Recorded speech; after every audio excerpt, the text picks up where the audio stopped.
falando em Distrito Federal, nós vamos para lá agora com a Clarissa Oliveira, já trazendo os destaques, os bastidores da notícia. Muito boa tarde e noite, Clarissa, tudo bem?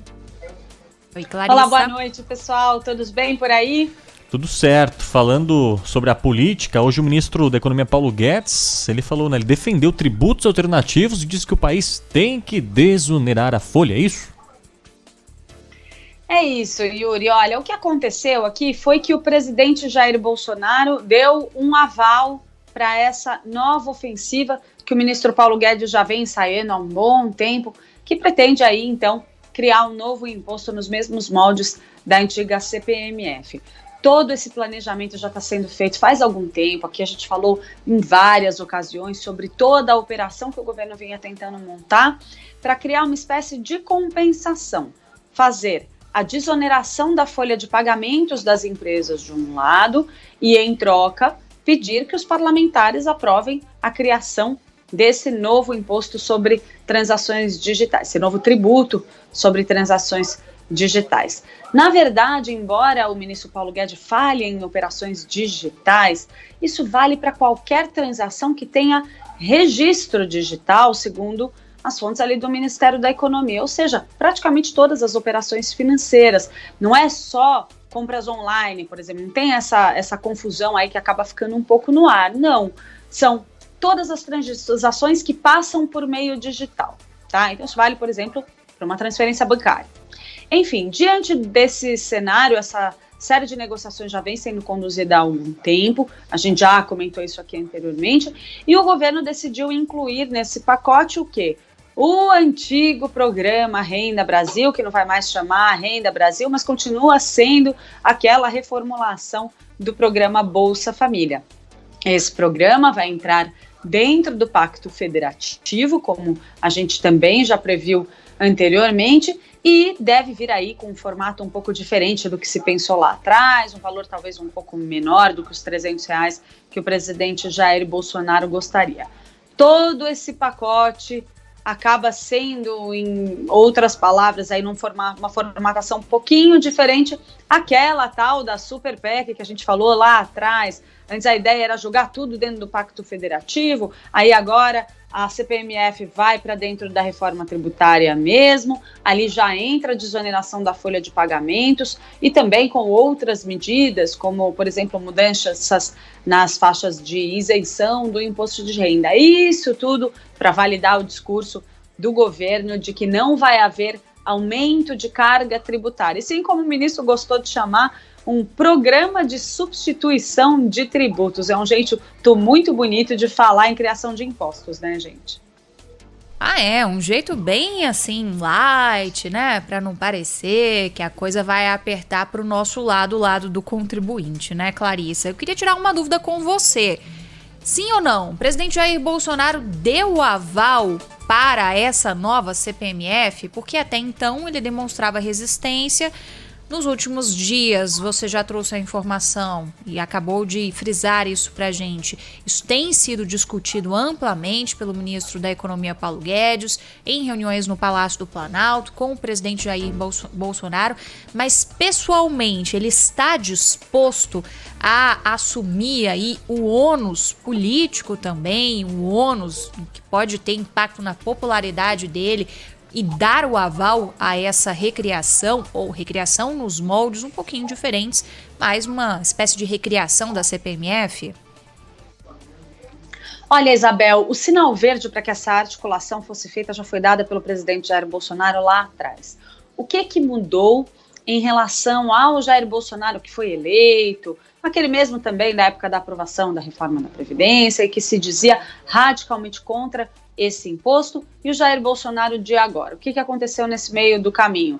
Uma pandemia. A gente viu o presidente Jair Bolsonaro agora enfrentar outras dificuldades. Existe um movimento muito grande por parte do governo de querer construir uma nova bandeira na área social. O auxílio emergencial concedido durante a pandemia do coronavírus veio para servir de embrião para esse movimento, mudou o posicionamento do Palácio do Planalto em relação à questão da popularidade promovida por um programa de transferência de renda. Isso mexe com a cabeça do governo, mexe com os objetivos eleitorais do governo, ou seja, a pandemia do coronavírus mudou, sim, o cenário. Então, desde ali já o auge da pandemia, o ganho de popularidade do auxílio emergencial e essa primeira vontade do governo de criar o programa Renda Brasil, que vai ser rebatizado agora, tudo isso acabou criando as condições para que o ministro Paulo Guedes conseguisse convencer o presidente Jair Bolsonaro a autorizar esse movimento. Lá atrás, durante a pandemia, o presidente Jair Bolsonaro, então, deu sinal verde para que Paulo Guedes começasse a conversar sobre esse assunto. E o que ele fez nessas reuniões que foram realizadas entre ontem e hoje, o presidente Jair Bolsonaro deu um ok para o modelo formatado pela equipe econômica, que é, por exemplo, essa espécie de troca-troca. Eu vou compensar a criação do novo imposto com a desoneração da folha, eu vou criar um programa de transferência de renda, eu vou oferecer uma desoneração também para aquele trabalhador que ganha até R$3 mil, talvez aumentando a faixa de isenção do imposto de renda. Então, esses mecanismos de compensação é que receberam entre ontem e hoje o aval final do presidente Jair Bolsonaro. Então, agora a gente entra num momento de ofensiva mesmo. O presidente Jair Bolsonaro aprovou o pacote e agora cabe ao governo a articulação política, negociar com o Congresso Nacional para que essa votação seja possível. Quando se pensou isso no âmbito daquela Super PEC, a ideia era justamente utilizar essas benesses sociais, o programa Renda Brasil ou a desoneração da folha, com a proposta de criar mais empregos para compensar o desgaste da criação de um novo tributo, tanto para o presidente Jair Bolsonaro quanto para os parlamentares. Lembrando que os deputados e senadores não querem colocar a digital deles única e exclusivamente na criação de um tributo. Mas se isso vem num pacote muito mais bonito, numa embalagem que cria empregos e faz transferência de renda, fica, é claro, mais fácil. Bom, você já tocou no outro assunto do dia, que é a desoneração, né, Clarissa? Em relação a isso, se chegou a um consenso, o Congresso vai, de fato, derrubar o veto da desoneração, como já sinalizou até aqui, e, de alguma forma, os líderes do governo também estão participando dessa discussão e já chegaram a essa conclusão de que o veto vai ser derrubado?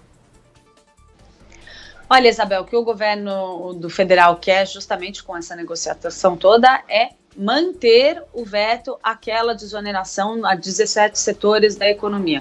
O governo promete o quê? Oferecer uma nova desoneração que vai alcançar todos os setores da economia e não só 17. Qual que é a grande pegadinha aí, aonde a coisa toda pode ir, muito possivelmente vai encrencar?